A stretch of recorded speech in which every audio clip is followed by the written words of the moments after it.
os irmãos com a paz do Senhor? Quem está feliz com Jesus hoje? Abra sua Bíblia comigo, sem perder tempo. Na primeira epístola de São Paulo aos Coríntios, o capítulo é o de número 2, e o versículo é o de número 9. Primeira epístola de São Paulo aos Coríntios, capítulo 2, versículo 9. Quem encontrou, diga amém. Amém. Mas, como está escrito, aquilo que os olhos não viram, e os ouvidos não ouviram, e não subiu ao coração do homem, é o que Deus tem reservado para aqueles que o amam. Feche a Bíblia, coloque no banco, na cadeira, e pegue na mão da pessoa mais perfumada do seu lado. Se bonita ficou difícil, pelo menos perfumado escapa um ou outro, né? Aperte a mão dessa criatura com carinho até ela falar aleluia. Pentecostal que não faz barulho, está com defeito de fabricação, não é? Vamos orar? Pai, nós te exaltamos, nós te glorificamos, e nós entendemos que dentro de alguns minutos este santuário ficará pequeno para o tamanho da glória que o Senhor vai mandar dos céus. Os que vieram tristes começarão a saltar de alegria. Os que vieram se arrastando não voltam para casa se arrastando. Hoje voltarão voando nas asas de um novo tempo. E antes que eu comece a revelar os seus segredos, cerque esta igreja com a sua glória. E num raio de 5 quilômetros, onde houver um demônio alojado, eu dou a esses demônios segundos para sumirem daqui, porque se não sumirem, serão queimados pelo poder da sua glória, que aqui será derramada.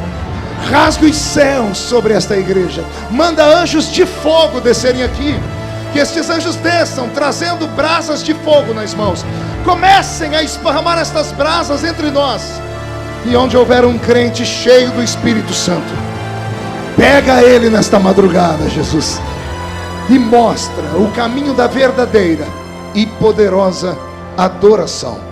Fala conosco, fica conosco, é o que eu te peço agora e sempre. Toda a igreja diz amém. Os que podem, tomem seu assento, aplaudindo a Jesus, porque Ele é bom, porque Ele é maravilhoso. Pregar o que eu vou pregar aqui hoje, e eu tenho pregado esta palavra nos últimos dias, e o Senhor tem instado com o meu coração para que eu pregue ela. Ele diz que é uma mensagem para este momento. É uma mensagem dura de se ouvir, mas é uma mensagem extremamente verdadeira e atualizada. Falar sobre o apóstolo Paulo, para mim, é uma viagem para o país de Alice das Maravilhas. Primeiro, porque eu amo Paulo. Segundo, porque eu me esmerei em conhecer a vida do grande apóstolo. Terceiro, porque Paulo é para mim, longe de todos os demais personagens da Bíblia, uma mente pensante. No Novo Testamento, ele só perde para o meu Salvador.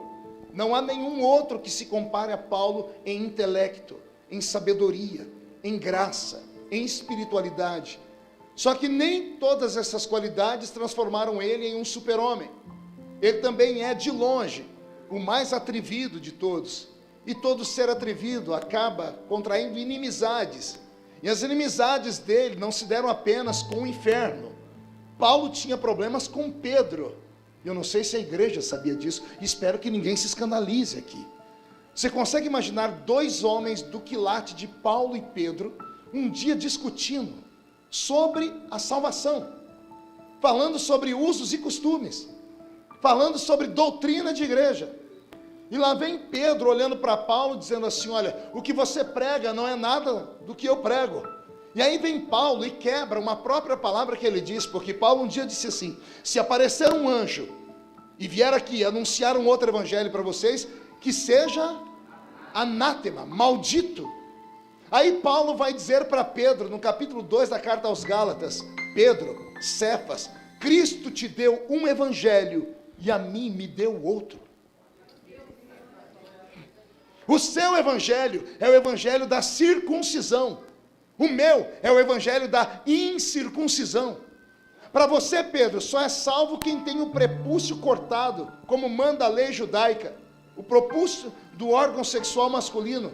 Para mim, Pedro, o prepúcio que tem que ser cortado do homem não é no seu órgão genital, é do seu coração.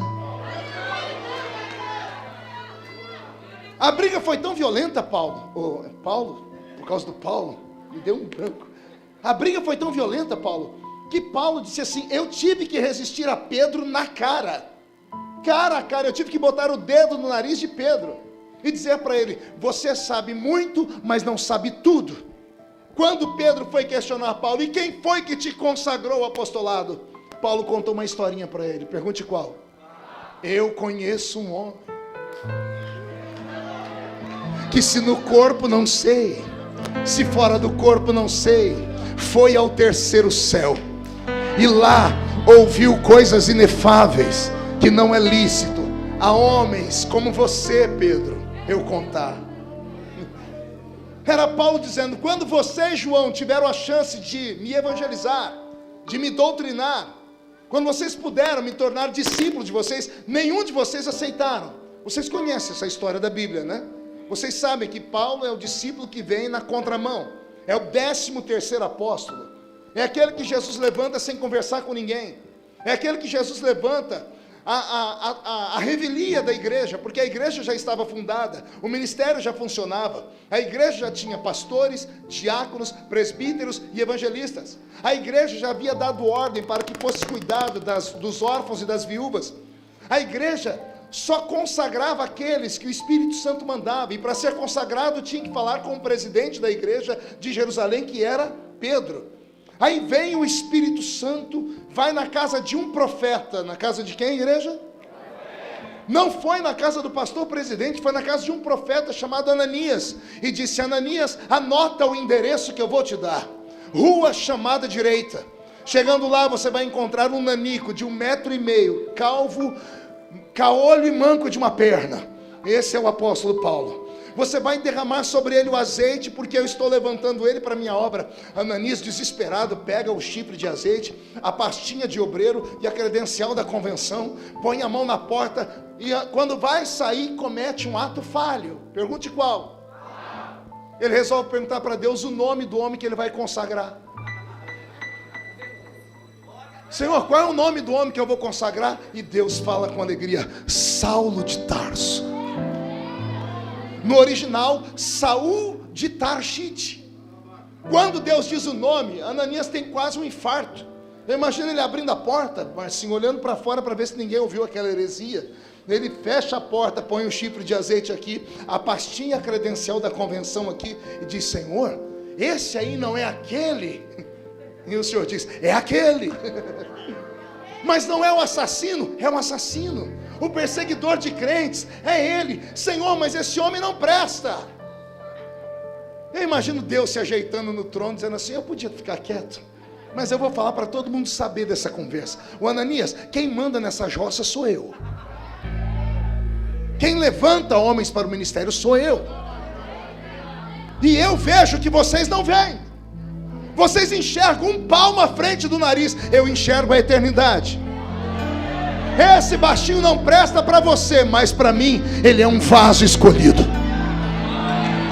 É um vaso escolhido. Acabou a história. Paulo foi ungido, começou a pregar ali nas cercanias da cidade onde ele estava. A notícia se esparrama porque o baixinho sai de dentro da casa dele, no caminho de Jope. Inclusive, quando você for a Israel, lá tem a praça de Jope, tem uma baleia lá do Jonas. Paulo pregou por ali, ficou hospedado em uma casa ali à beira-mar. A casa está de pé até hoje. Dizem que Paulo saiu pregando ali, a notícia esparramou e as pessoas começaram a vir ouvi-lo pregar. Como muita gente veio ouvir ele pregar, a notícia chegou em Jerusalém. Chegou aonde? Aí o pastor presidente da igreja de Jerusalém juntou a comitiva. Como é que chama essa? Você que é ligado mais em convenção do que eu, como é que chama quando você vai fazer o crivo? Conselho de ética. O conselho de ética da igreja de Jerusalém. Quem é que está pregando? Era o tal do Paulo. Foi todo mundo ver Paulo pregar. E quando eles viram Paulo pregar, a história diz que Pedro e João se apavoraram. Pergunte por quê? Só falo se todo mundo perguntar. Porque Pedro e João notaram que tudo que eles tinham, Paulo tinha. Só que Paulo tinha coisas que eles não tinham. Copiou aí? Tudo que Pedro e João tinham, Paulo tinha. Pergunte o quê? Unção para pregar. E graça. Eles tinham, porque isso vem do céu. Só que o Paulo tem coisas que Pedro e João não têm. Pergunte o quê? Pedro e João eram pescadores. Ser pescador naquela terra era como eu, que fui boia fria no interior de São Paulo. Eram homens analfabetos. Analfa de pai e beta de mãe. João foi aprender a ler e escrever com quase 90 anos, e aí ele escreveu o Apocalipse. As encíclicas de Pedro não saíram da mão dele porque Pedro nunca soube escrever. O Evangelho de Marcos foi ditado pela boca de Pedro porque Pedro não sabia escrever. Quem escreveu as encíclicas de Pedro foram discípulos dele, porque era um analfabeto. Aí os dois semi-analfabetos que tinham graça e unção viram um homem que tinha graça e unção, só que quando Paulo falava, ele vertia conhecimento. O cara tinha QI, tinha inteligência, era anel de formatura no dedo. Quem já leu na Bíblia que a Bíblia chama Paulo de doutor da lei? Quantas vezes eu ouvi o meu pastor falar, Paulo era um rabino, porque era um doutor da lei. Conversa para boi dormir. Quando a Bíblia diz que Paulo era doutor da lei, a Bíblia está sendo literária. Ele era doutor em leis, ele era advogado. Paulo era instruído, aprendeu aos pés do doutor Gamaliel na Universidade de Jerusalém. Era um homem que vinha da aristocracia judaica, era um homem rico. Por isso mais tarde ele vai dizer, eu tenho dupla cidadania, a cidadania judaica e a cidadania romana. Jesus resolve trazer para o métier do ministério dele, um homem do avesso. Um homem que sabe falar em línguas, e não é língua de anjos. Quando ele diz, eu falo mais línguas do que todos vocês, os crentes espirituais dizem, meu Deus, ele tinha o dom de variedade de línguas. Não, ele era poliglota mesmo. Era um homem sábio, instruído. Jesus resolve pegar um cidadão que é preparado nas letras e derrama sobre ele a unção. Ele é mais ou menos Jesus quando criança, que cresce na graça e a graça, a unção, o conhecimento literal. Esse Paulo, quando Pedro e João escutam ele pregar, os dois se confabulam e dizem assim, estamos perdidos. Se esse aí começar a ficar à frente da igreja, nós estamos fritos. E o que a gente faz? Vamos fazer aquilo. Como ele é novo convertido, todo novo convertido aceita qualquer coisa que venha do alto clero. Vamos falar para ele se esconder até a poeira baixar. Poeira do quê? Ele vem matar os crentes e agora se converte. Há uma revolução em Roma. Então ele tem que se esconder. Então Pedro e João chamam Paulo e dizem assim, ó, você vai se esconder por um tempo, e quando a poeira baixar, a gente te busca. Ele, como novo convertido, acredita. E ele volta para a cidade de Tarsis. Só que ele volta para a cidade de Tarsis sem nenhum tipo de ensinamento da fé. E ele chega em Tarsis e dando a pregar o evangelho para a família dele. Resultado, ele é expulso de casa. Ele é deserdado. Ele que tinha um escritório de advocacia, a cidade toda sabe que agora ele pertence àquela religião chamada O Caminho, que é o cristianismo. E tiram dele todas as suas clientelas. A situação para ele fica tão agravante que ele precisa aprender a tricotar. Um homem criado com ouro, prata, riqueza e sabedoria precisa aprender a fazer tricô, costurar tenda, porque se não costura a tenda vai morrer de fome. E é desse jeito que ele aguarda a poeira baixar. A pergunta que eu faço, quanto tempo leva para uma poeira baixar? Quanto tempo leva para um escândalo ser abafado? Quanto tempo leva para que alguém esqueça o seu passado? Faço uma outra pergunta, se fosse você, quanto tempo você suportaria de silêncio e de abandono? Ele foi abandonado por 14 anos. 14 anos. 14 anos sem ser visitado por Pedro, por João, por todo aquele pessoal que falou para ele, se esconde que nós vamos te encontrar. Nesses 14 anos, o coração dele se endurece. O abandono cria traumas na alma dele. Por isso Paulo, depois que se levanta e vai começar a obra, é um homem duro. É um homem que expulsa os crentes fracos de perto dele. A violência com que Paulo se levanta é tão grande que pecador para ele tem que ser entregue na mão de Satanás. Já leram a primeira carta de Paulo aos Coríntios, ele dizendo, que eu quero que entregue a alma desse rapaz, o corpo dele é o diabo para que a sua alma não se perca. Imagine um pastor da igreja falar assim, irmão, eu vou entregar o seu corpo para o diabo, para ver se dá para salvar o resto. É esse Paulo que se levanta. É esse Paulo que traz João Marcos para perto dele, um evangelista tremendo, um menino novo. Na primeira vez que jogaram pedra em cima de Paulo, João Marcos caiu na braquiária, como diz lá no interior de São Paulo. Saiu correndo. Aí Paulo chamou ele e disse assim, você é um covarde, não presta para andar comigo, saia de perto de mim. João Marcos não se desvia porque Pedro adota João Marcos, mas não adota porque ama, é só para fazer gracinha para Paulo, porque os dois tinham uma desavença. Mais tarde, quando Paulo vai morrer, ele escreve uma carta a Timóteo e diz, Timóteo, traz a capa que eu deixei em Troas e traz junto João Marcos, porque eu vejo como hoje ele é importante para o reino. No fim da vida ele faz o meia-culpa. Paulo começa a ficar violento, porque ele foi abandonado, ele tem traumas. Paulo não é um anjo, não é um semideus, não é o quarto membro da Trindade, não é um querubim, ele é um ser humano. Por isso, ele fica enraivecido, embravecido, e o sistema dele é diferente de todos os demais. 14 anos se passaram. Quantos anos? 14. Um dia está todo mundo orando lá na igreja de Jerusalém, numa vigília, e não é que levanta um profeta, e o profeta grita, apartai para mim Barnabé e Paulo, para a obra que eu os tenho chamado. No começo foi uma alegria, pergunte por quê? Porque Deus falou. Aí vem a confusão, pergunte qual? Barnabé todo mundo conhecia, mas quem é esse Paulo? Faz 14 anos que Paulo sumiu, ninguém nunca conhecia ele, Yura. O que aconteceu? Aí eles são obrigados a pegar os escritos antigos, porque os cultos eram marcados, e de repente encontraram lá, 14 anos atrás, numa cidadezinha próxima de Jope, um moço pregando chamado Saul de Tarside. Saulo disse que Deus trocou o nome dele para Paulo. Barnabé, que era um homem santo, disse, eu quero encontrar esse Paulo, porque a chamada é minha e dele, não é só minha. E ele vai à cidade de Tarsis. Ao chegar à cidade de Tarsis, ele pergunta por um certo Paulo. Ninguém conhece nenhum Paulo. E alguém diz assim, mas o nome dele um dia foi Saul. E Saul, o Saulo.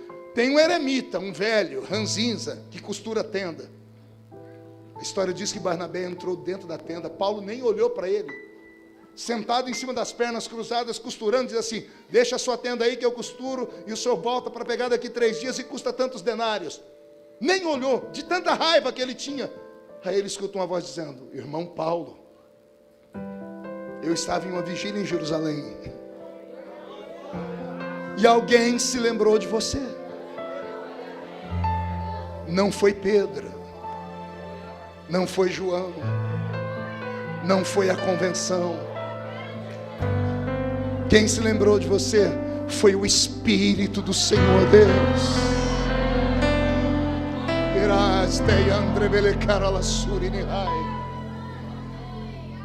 A tradição diz que Paulo levantou, desmontou a tenda inteira sem dar uma única palavra, foi lá na rua e subiu na sua caminhonete. Ele tinha uma caminhonete, ele tinha um camelo, um dromedário, né? O burrinho era um carro normal, o camelo era uma caminhonete que todo baixinho gosta de carro alto. Ele senta no dromedário e grita, irmão Barnabé, vamos embora que estou atrasado. Faz 14 anos que eu estou esperando a minha chamada. E os dois empreendem uma viagem para a cidade de Antioquia. E lá na cidade de Antioquia começam-se os cultos. E os cultos são interessantes. Pergunte por quê? Barnabé é versado em homilia de culto, porque ele ficou aprendendo com Pedro. Barnabé não tinha muita vocação. A história diz que ele era um crente rico. Como era um crente rico, ele tinha um sonho de ser pastor. Mas ninguém queria dar uma igreja para ele, porque ele não tinha vocação. Então Pedro foi cercado pelos obreiros da igreja de Jerusalém e disse, nós não podemos perder o dízimo desse homem. Qualquer semelhança com o presente não é obra do acaso. Então, nós não podemos perder o dízimo dele, ele quer ser pastor. E Pedro diz, mas não tem igreja nenhuma para pastorear. E alguém diz, tem uma igreja que mata pastor. Qual é o nome? Antioquia. E por que mata pastor? O povo é pobre, o que arrecada não paga o aluguel. Os crentes sofrem preconceito porque a cor da pele deles está acima do caucasiano. Barnabé não quer ser pastor, ele não precisa de salário, então a gente manda ele para lá e une o útil ao agradável. É por isso que Barnabé vai para Antioquia e leva junto Paulo. Então Barnabé está no culto, ele diz: estou aqui empossado pela igreja de Jerusalém, e os nossos cultos vão começar assim, vamos lá, 3 hinos da harpa, vamos cantar, fazer oração, leitura do texto, e na hora de pregar, quem vai pregar é o irmão Paulo, porque Barnabé não sabia pregar. Então o culto tinha os desenhos de Jerusalém, e na hora da pregação é Paulo que vai pregar. Pense num homem que ficou 14 anos esperando uma chance para pregar. Imagina o primeiro culto, como é que foi. Ele pregou uma mensagem daquela que arranca tatu da toca e sabiá do toco. A gente chamava em teologia de mensagem escalafobética. Ele prega algo extraordinário, ele levanta aquela igreja gigante, com meia dúzia de crentes. Os crentes saem do culto dizendo: Deus voltou para a igreja. A notícia se esparrama. Segundo o culto, a igreja começa a encher. Barnabé dirigindo o culto, os 3 hinos da harpa, tudo direitinho, porque ele aprendeu a homilia. E na hora de pregar, Paulo. Se você tem coragem de ficar numa madrugada, ouvir um pregador como eu, rouco, parecendo uma taquara rachada, imagina o que você faria para ouvir Paulo. A tradição, pastor Nicodemos, diz que a igreja em menos de um mês atravancou de gente que não tinha mais onde colocar, porque os cultos eram violentos. E de repente um dia Paulo resolveu orar para o Espírito Santo cair lá na pequena igreja de Antioquia. E o que aconteceu? Um Pentecoste. A notícia esparramou: Jesus está batizando com o Espírito Santo em Antioquia.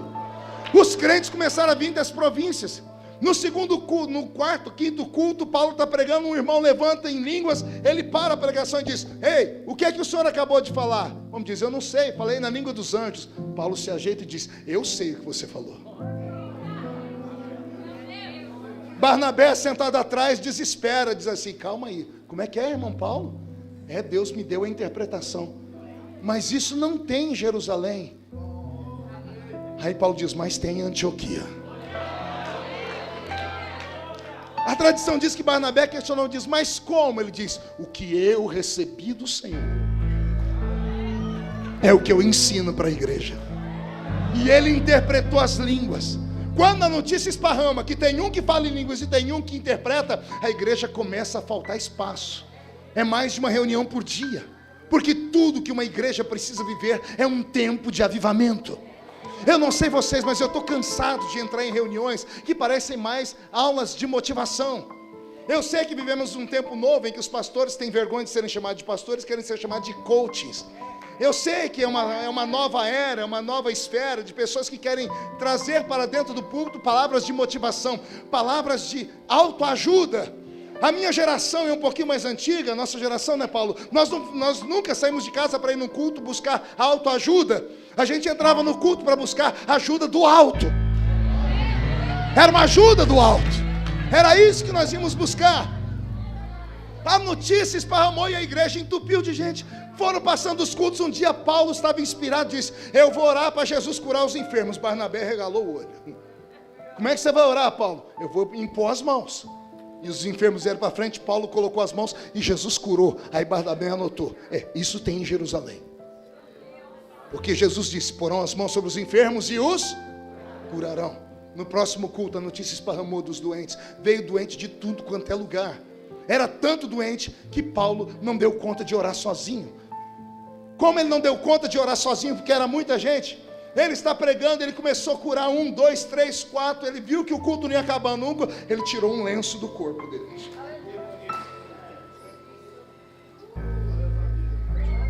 Pegou o suor, chamou um diácono: por favor, vem cá, diácono, pegue esse lenço e coloque em cima daqueles doentes.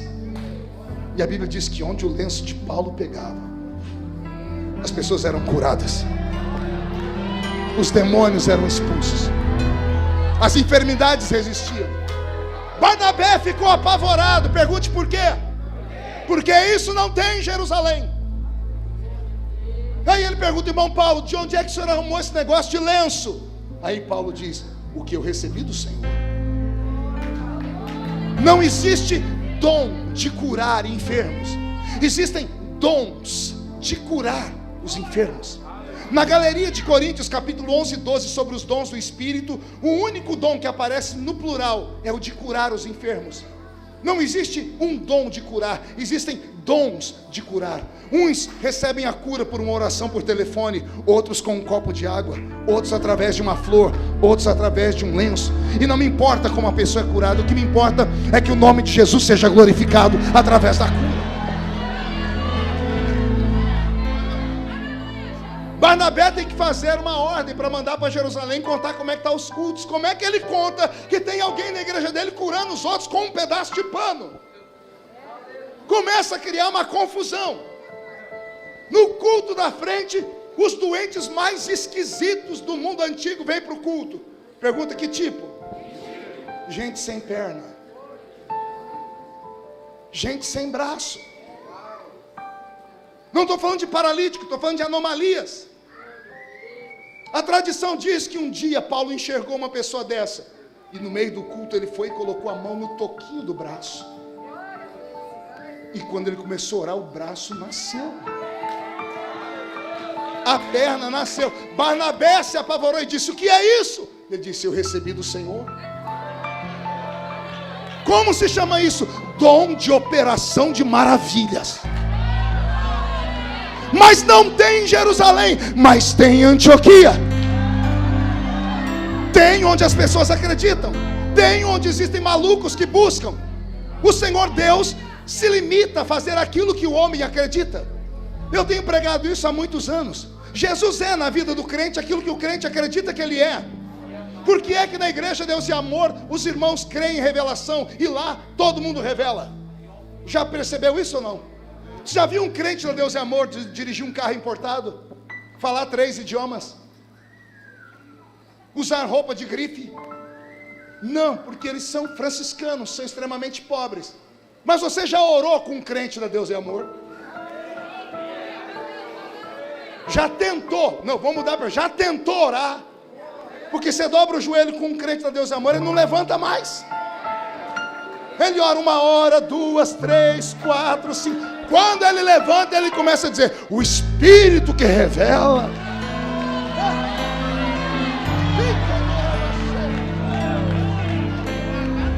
Vem aqui a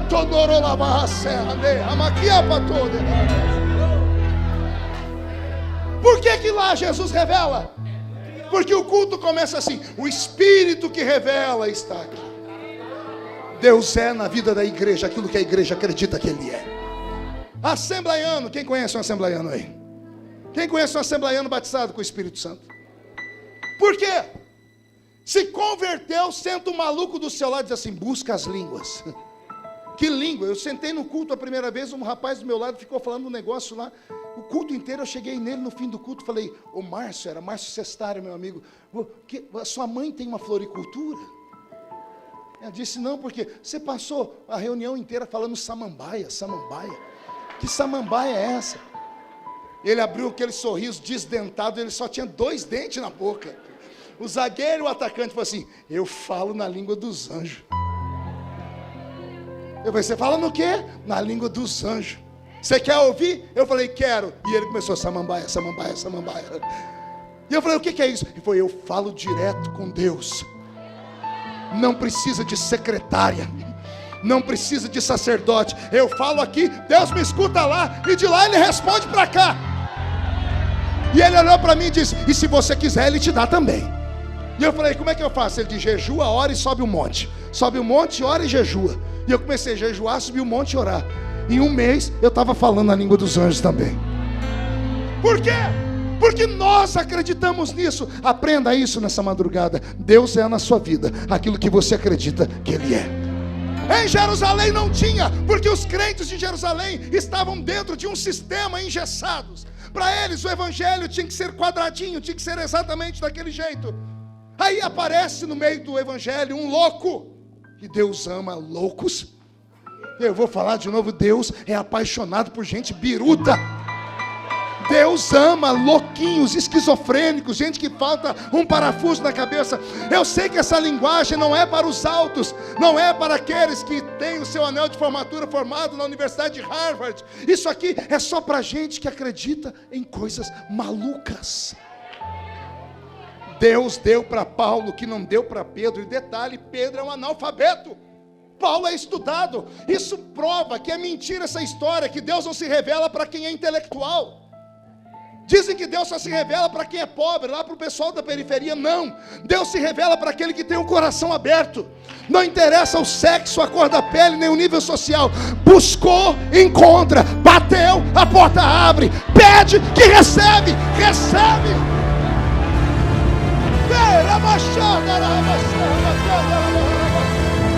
Recebe, recebe, recebe, recebe. Aquele que crê, recebe. Quem crê, recebe. Recebe. Quem crê, recebe. Quem crê, recebe. Quem crê, recebe.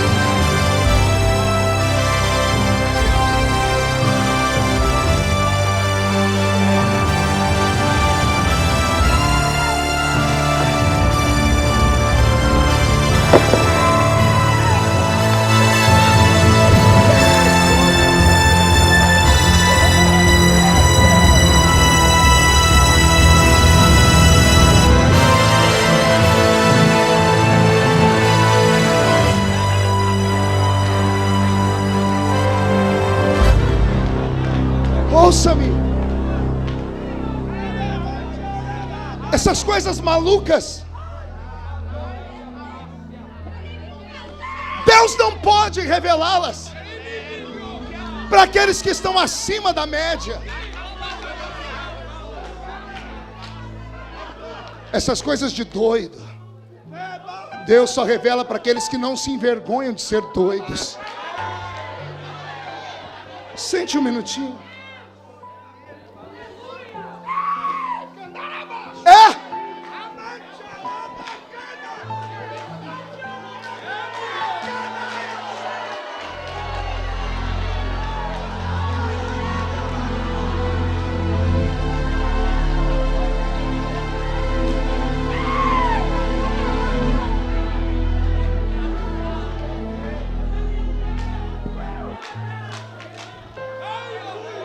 Esse apóstolo planta a igreja de Corinto, a igreja mais viva e mais poderosa de toda a história, anos-luz à frente da igreja de Jerusalém. Quando Paulo planta a igreja de Corinto, ele havia acabado de ter uma visão sobre-humana, foi ao terceiro céu e voltou. A igreja de Corinto não é feita de crentes normais. A igreja de Corinto era feita de gregos. Gregos, aqueles gregos que deram à civilização moderna a sua cultura filosófica. O Ocidente moderno, como nós conhecemos, as Américas, só existem por causa de um tripé de conhecimentos, que é o direito romano, o moral judaico-cristão e a filosofia dos gregos. Esses três pilares sustentam o nosso Ocidente e por isso nós somos pujantes e ricos. Aí Paulo vai pregar para gregos. Eu amo falar sobre isso. Imagina você pregar para uma pessoa que não tem dente, que não tem aparência, não tem dinheiro, não tem comida. Se você levar um prato de comida e uma roupa, ela vai se entregar para Jesus. Agora eu quero ver você pregar para Gisele Bündchen. Quero ver você pregar para o dono da Rede Globo. Quero ver você pregar para pessoas que têm riqueza, beleza, inteligência. Os gregos inventam a tal da filosofia. Duas palavras no latim, philos e sofia. Philos, amigo, amante. Sofia, inteligência. Amigo ou amante da sabedoria. Antes de Jesus nascer, eles já tinham lá o tal do Platão, Aristóteles, Sócrates. Até hoje, nossos filhos se apavoram na universidade quando tem que interpretar um texto de Platão. Minha filha me mandou um dia desse um texto. Pai, me ajuda a interpretar aí que vale ponto. Ela estuda aqui no Mackenzie. Eu peguei o texto, eu amo interpretar texto, sempre gostei de ler. No terceiro parágrafo eu disse, meu Deus, eu estou lendo em português, mas eu estou entendendo em russo. Eu fui para o final para ver quem escreveu. Estava lá, Platão. Falei, tinha que ser esse infeliz. Tem 3.000 anos que ele existiu nesse mundo e até hoje ninguém entende o que ele falou. Ele inventou a dialética. Ele inventa a arte da interpretação de textos. Ele inventa a crítica pela crítica, que mais tarde Schopenhauer vai transformar em doutrina política. São eles, são os gregos, esse povo inteligente. Aí Paulo, em vez de pregar para os pobres judeus que estão escravizados por Roma, ao invés de descer ao Egito, que está do lado de Israel, que é o primeiro país da África, e a África sofrendo, ele vai pregar para os gregos. Pense num homem atrevido. Eu quero saber o que Paulo tinha, porque se Deus der para nós aqui o que deu para ele, a gente vira o Brasil de cabeça para baixo. Quem acredita nessas maluquices? Pense num povo, além de inteligente, bonito. Até hoje a gente fala, aquele homem parece um deus grego. Aquela mulher parece uma deusa grega. Os gregos tinham um DNA diferenciado. Hoje não mais porque houve miscigenação de raças, mas eles sempre foram belos. Não bastasse ser inteligentes e bonitos, são ricos. A cidade de Éfeso teve o maior porto da história. E quem ia do Oriente Médio para a Ásia era obrigado a parar ali, porque os escravos não davam conta de remar os barcos. Então paravam ali e faziam negócio. A cidade tinha 500.000 habitantes em baixa temporada, em alta 1 milhão de habitantes. E eu estou falando de 2.000 anos atrás. Era lá em Éfeso que estava uma das 7 maravilhas do mundo antigo, o templo da deusa Diana, a Diana dos Efésios. E um outro dia eu volto para falar sobre ela aqui. Agora olha que coisa interessante. Esse povo rico que tem dinheiro, que tem beleza e que tem sabedoria, vai ser o alvo de Paulo. Ah, não bastasse isso, pense num povo místico e egoísta. Tinha um céu só deles. O céu deles se chamava Olimpo. Qual o nome do céu? Eles também tinham 3 deuses, quase que uma cópia do cristianismo. Não que nós tenhamos 3 deuses, mas nós temos uma trindade divina que nos rege. Temos Pai, Filho. Os gregos tinham Zeus, Hades e Poseidon. E esses 3 deuses gregos, de vez em quando, ficavam entediados, desciam na terra, se materializavam, dormiam com as mulheres, e a semente deles faziam nascer, segundo a mitologia, os semideuses, que Hollywood insiste em colocar nas telas de cinema. Quem já assistiu Fúria de Titãs, deve se lembrar de Perseu, Teseu, Eros, Hermes, Afrodite, Diana. Quem foi ao cinema assistir a Mulher Maravilha, viu uma das filhas de Zeus. Diana era filha de Artemísia com Zeus. Então veja a cultura deles. É para esse povo que Paulo vai pregar. Aí um dia Paulo estava passando por Corinto, resolveu deixar uma carta e alguém veio falar para ele, o senhor sabe por que funcionou a sua igreja aqui? Ele disse, por quê? Porque quando o senhor veio pregar, o senhor pregou conhecimento. O senhor era um homem sábio. Paulo disse, está enganado. Quando eu fui ter convosco, nada do que eu vos falei foi em sublimidade de palavras de sabedoria humana. Mas quando eu fui pregar para vocês, eu levei revelação. Eu levei sabedoria. Eu levei interpretação que vinha direto do céu. Começou a entender? Paulo não ganhou os gregos pregando para eles filosofia. Paulo mostrou para eles que Zeus era uma mitologia. Mostrou para eles que a riqueza não leva ninguém a lugar nenhum. E que não adianta a pessoa ser bonita, porque tudo na vida acaba. A saúde acaba, a beleza acaba, o dinheiro acaba. Mas o velho e bom crente, não importa a sua posição social, desceu a rampa fria, crente não chora em cima do caixão. Só diz, até breve.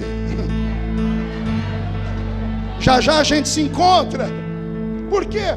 Porque existem riquezas que o dinheiro não pode comprar, e há coisas mais belas do que o seu rosto, senhorita. E Paulo foi levar para eles isso, o poder sobre-humano. Paulo era um homem que caminhava entre 2 mundos. Caminhante de 2 mundos. Há um tema para você pregar aí. Com um pé ele pisava na terra, com o outro pé ele pisava nas regiões celestiais. Quando era para discutir filosofia, ele recitava o poema dos estoicos. Ele falava sobre a filosofia dos epicureus, você vai encontrar isso em Atos dos Apóstolos.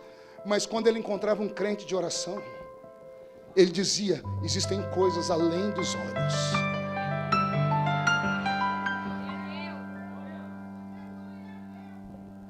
Quando Paulo escreve a sua primeira carta, ele escreve a primeira carta aos Coríntios em forma de lembrança, memória. Fazia 20 anos que a igreja tinha sido plantada. Quantos anos? 20 anos depois, em uma viagem missionária, ele encontra um crente da igreja de Corinto. A tradição diz que o crente da igreja de Corinto se apresenta, Paulo fica feliz e faz a pergunta que qualquer pastor que passou por uma igreja faria: como está a igreja lá? E o rapaz respondeu como qualquer crente leviano responderia: está tudo bem. A igreja comprou um monte de terreno. Construímos várias congregações. A igreja está com o patrimônio tudo pago. Porque para alguns esse é o verdadeiro valor. A tradução diz que Paulo olha para o rapaz e diz: você não entendeu. Eu perguntei como é que está a igreja de Corinto. O rapaz tenta refazer a mente e diz assim: agora eu entendi. A igreja de Corinto está trabalhando com área social agora. Cuidamos de crianças, de velhos, de mulheres, temos asilos, montamos um núcleo, tipo uma UPA, estamos cuidando dos doentes. A igreja está cuidando dos órfãos e das viúvas. E Paulo diz: você ainda não entendeu o que eu perguntei. Eu perguntei como está a igreja de Corinto. Será que você compreende? Você tem noção que nesta noite nós temos duas igrejas aqui? E não são aquelas que os nossos velhos pais pregavam para nós, a igreja militante e a igreja triunfante. Lembrei da pregação do pastor Napoleão Falcão. São duas igrejas que nos assistem: a igreja que milita e a igreja que triunfará. Uma será arrancada da outra. É belo, mas não é isso que eu estou falando. São duas igrejas aqui: a igreja organismo e a igreja organização. A pergunta que fica é: qual é a que tem mais valor? O que é a igreja organização, pastor? É aquela placa bonita que está ali na porta: Assembleia de Deus do Ferreira. Lá na minha, em Orlândia, Assembleia de Deus Catedral do Avivamento. Algumas é Universal do Reino de Deus, Mundial. Outras é a Igreja da Graça. Outras é a Igreja Jesus foi ali e já volta. Essa é a igreja organização. O que é que a igreja organização vive do quê? Da sua aparência. E quer ver ela ficar boa? É quando ela compra um terreno. É quando ela constrói uma catedral. É quando ela consegue trocar os bancos de madeira por bancos como esse almofadado. É quando ela consegue colocar um som de ponta. É quando ela tem condições de pagar até músicos profissionais. É quando ela tem CNPJ, que dá a ela direitos e deveres para com o Estado. A igreja organização tem que ser protegida a qualquer custo. Eu me lembro que alguns anos atrás apareceu no jornal um moço que foi preso, crente, saiu de um culto, entrou num velório e foi ressuscitar o morto. Aí prenderam ele, perguntaram: por que você não ressuscitou? Ele falou: não deu tempo. Só deu tempo de tirar o algodão do nariz. Agarraram e enjaularam ele. E perguntaram: você é de qual igreja? E ele contou. Aí a imprensa foi para cima do pastor. Os diáconos blindaram. Chegaram: pastor, a imprensa está aí por causa daquele caso. Eu sei porque eu conheço. O pastor naquele dia ligou para um psiquiatra e disse: eu preciso que você arrume um atestado de loucura agora. Por quê? Porque tem um membro meu preso, ele foi lá num velório, ele queria ressuscitar o morto, e ele está preso. Para a igreja não ficar ruim, você tem que arrumar um atestado. Arrumaram um atestado de loucura para o rapaz. E eu vi esse pastor comentar com um amigo: rapaz, foi assim que eu me safei, senão eu estava lascado. Aí eu perguntei: pastor, e se tivesse dado o tempo dele orar? E se ele tivesse ressuscitado? O senhor ligar para qual médico atestar ele? Ele olhou para mim e disse assim: não, eu ia usar esse rapaz como modelo, ia botar ele no jornal. É membro da minha igreja, aprendeu aqui que Jesus cura. Mas como não deu certo, para proteger a igreja, chame ele de maluco e de louco. Porque a igreja, a organização, vale mais do que a igreja como organismo. É claro que a igreja, a organização tem valor, só que chega a ser mundano. Quando eu fui registrar a minha igreja, eu passei vergonha. Pergunte por quê. Cheguei todo crente lá no escrivão. O escrivão falou para mim: qual é o nome da sua igreja? Eu falei todas as coisas, levei a ata. Ele disse: quem é o dono da igreja? Eu disse: Jesus Cristo. E ele falou para mim, você tem o CPF dele? O RG eu disse por quê? Porque eu tenho que colocar no documento aqui, ó. Tem que ter um endereço fixo. Porque se der qualquer problema, ele tem que responder pela igreja. Se desabar o teto e morrer um crente lá dentro, ele tem que ser o culpado. Se der algum problema com o fisco, ele tem que ser preso. Eu preciso colocar aqui o nome do dono da igreja. Olha que eu fiquei apavorado e eu descobri que, infelizmente, todas as igrejas têm dono. Não é esta igreja que Jesus vem buscar. Porque esta igreja depende da terra. Tudo que ela faz tem a ver com terra. Tudo que ela faz tem a ver com horizontal. A igreja, organização, é apenas um marco para a sociedade ver. A verdadeira igreja tem um nome simples: Nicodemos, Paulo, Marcinho, Marcelo, Marco, Yuri. Esta é a verdadeira igreja. Só que essa tem um problema, pergunte qual? A maioria dos nossos crentes dessa linda igreja não tem dinheiro. Como não tem dinheiro, são ignorados. Porque se fossem crentes como Barnabé, seriam elevados à estatura de pastores e obreiros. Mas como são seres, almas penadas, que mal têm condição de se sustentar, são ignorados.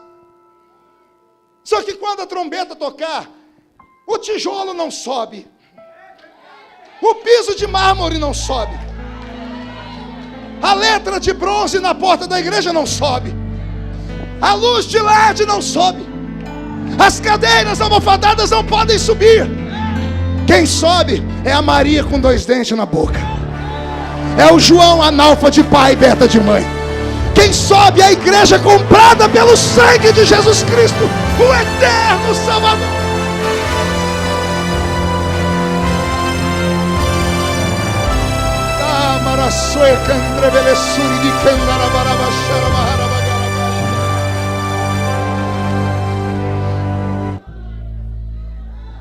Quando Paulo resolve insistir, diz ao rapaz, como é que está a igreja de Corinto? O rapaz disse, agora eu entendi, Paulo. A igreja está diferente. Por quê? Não tem mais aquela barulheira no culto. Não tem interpretação, não tem línguas. Acabou tudo. Mas acabou por quê? Não, porque agora nós não somos como os nossos pais. Nossos pais eram da roça. Nossos pais eram aqueles crentes simplórios. A nossa geração é estudada. A nossa geração é descolada. A nossa geração interpretou o texto de outra forma. Não é preciso tudo isso. A nossa geração é uma geração relativizada. Calma, tudo depende do ponto de vista. Não, aquele irmão pecou, tá, mas vamos ver o porquê ele pecou. Ele pecou porque a esposa dele fez isso com ele. Então, é relativismo. Como tudo é relativo, a igreja ficou mundana. Ela não ficou moderna, ela ficou mundana. Ela não ficou uma igreja para frente só, ela deixou Jesus para trás. E a essência do nosso culto é o Espírito. A essência da nossa geração, a minha, do Paulo André, do Marcinho, do pastor Nicodemos, nós crescemos na mesma fase. Nós vimos de tudo. Participamos de tudo. E sumiu tudo. Nossa geração só tinha 3 lugares para ir: igreja, trabalho e casa. Aí os nossos pais oraram, nós oramos, e Deus melhorou um pouquinho. Aí nossos filhos encontraram um 4º lugar para ir: a escola. E quando chegaram na escola, se perderam. Porque para ser amiguinho do amiguinho descolado, para ser parte daquele grupinho inteligente, tem que se vestir como eles, tem que falar como eles, tem que parecer como eles.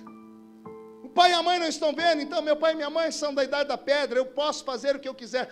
Tem moças na igreja que carregam 2 roupas, uma dentro da sacola de ir para a escola. Sai de casa como a mãe quer, no meio do caminho trocam para ir para a escola do jeito que os amigos querem. Perdemos os valores. A minha geração sabia o que queria, porque a gente só ia para a igreja. A gente crescia vendo pregador. Nossa alegria era ir para casa de alguém, pegar uma fita cassete e colocava lá para escutar. O dia que eu escutei aquele japonês pregar a primeira vez, meu Deus, eu imitava a língua estranha dele, pastor Hidekazu Takayama. Eu imitava a língua estranha dele. Conta para ninguém. Meu Deus, quando eu vi Gilmar Santos pregar, é hoje, Jesus. Cheguei no culto de mocidade de hoje, vocês vão ver o que é um pregador. Eu botei a mão no púlpito e disse: meu Deus, meu Jesus querido, eu não vou pregar mais, depois eu vou continuar. Adore. E eu fazia tudo aquilo, não acontecia nada. Eu falei: Jesus, por que ele faz e acontece, e quando eu faço não acontece? O Senhor disse: porque eu não preciso que você seja um eco de ninguém. Você pode ser uma voz. Pega isso, você pode ser uma voz. Mas nós tínhamos desejo, porque as nossas referências eram essas. Hoje a sua referência é a Kéfera, Felipe Neto, Ronaldo Gaúcho. A sua referência é a Débora Seco. Acabou tudo. Me diz, qual foi a última vez que você ouviu alguém interpretar línguas? Talvez aqui seja diferente. Lá para o interior, acabou. Me conte qual foi a última vez que você ouviu um irmão ou uma irmã contar um testemunho que foi arrebatado em espírito no culto e caminhou com o Senhor no céu e no inferno e voltou para contar. Me diga qual foi a última vez que você ouviu uma profecia, não profetada, profecia, daquela que quando o profeta fala, vai subir no arrepio do calcanhar até a nuca. Você tem medo de olhar para cima, porque você sabe que se olhar para cima, você vai ver a face de Deus te olhando. Perdemos tudo isso. Congregamos em templos de Salomão, mas eu tenho saudade do cenáculo. Temos ouro e prata. Acabou, levanta e anda. É a igreja de Corinto que perdeu tudo. Paulo podia ter abandonado, podia ter dito: acabou, então acabou. Fiz minha parte, lavei minhas mãos, mas não. Ele pega uma nanquim, pena e papiro e escreve uma carta para a igreja de Corinto. E ele começa dizendo assim: eu sei que as coisas estão ruins, mas ainda tem um remanescente aí. E para este remanescente, assim diz o Senhor, aquilo que os olhos não viram, aquilo que os ouvidos não ouviram, aquilo que não subiu ao coração do homem, é o que Deus tem reservado para esta vigília, nesta madrugada. Jesus te trouxe nesta madrugada aqui para te dar um chacoalhão. E por falar em chacoalhão, levante a mão direita para o céu. Coloque a mão no ombro de quem está do seu lado e agarra essa criatura, por favor. Quem sabe ela acorda. Chacoalha ela até ela ficar irritada. Irrita, com vontade. Com vontade. Eu vou aqui com o pastor presidente. Irrita ele. E diga: Deus te trouxe aqui para isso. Sacode a criatura, sacode. Diga: para isso. Deus te trouxe aqui para te dar um sacode nessa noite. Deus te trouxe aqui para sacudir a sua fé, a sua igreja, o seu ministério, o seu casamento. Deus te trouxe aqui para sacudir a sua história. Você crê nisso? Fica de pé comigo.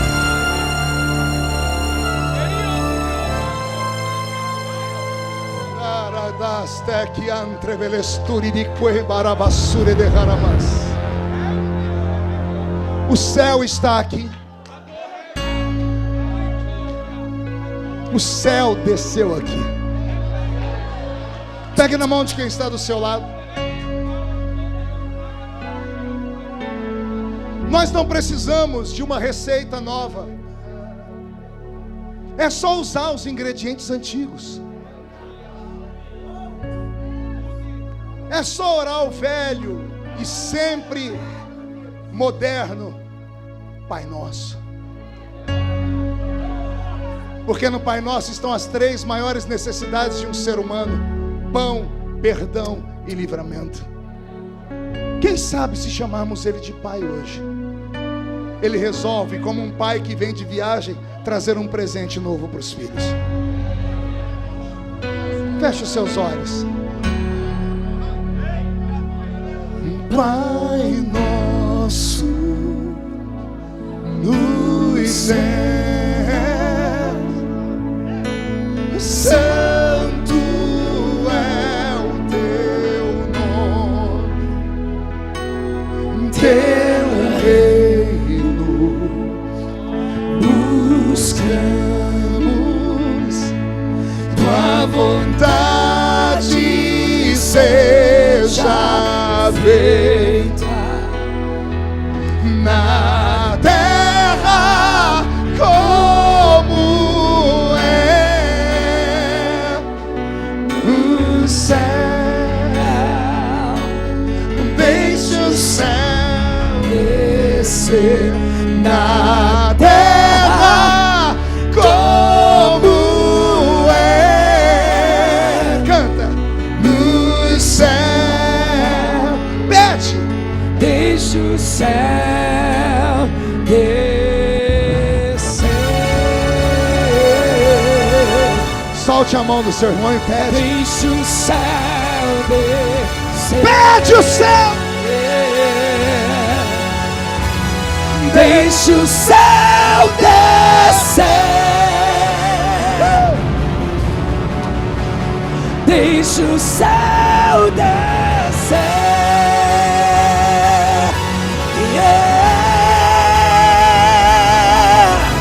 Teu é o reino, teu o poder e tua é a glória para sempre. Amém. Teu é o reino, teu o poder e tua é a glória para sempre. Amém.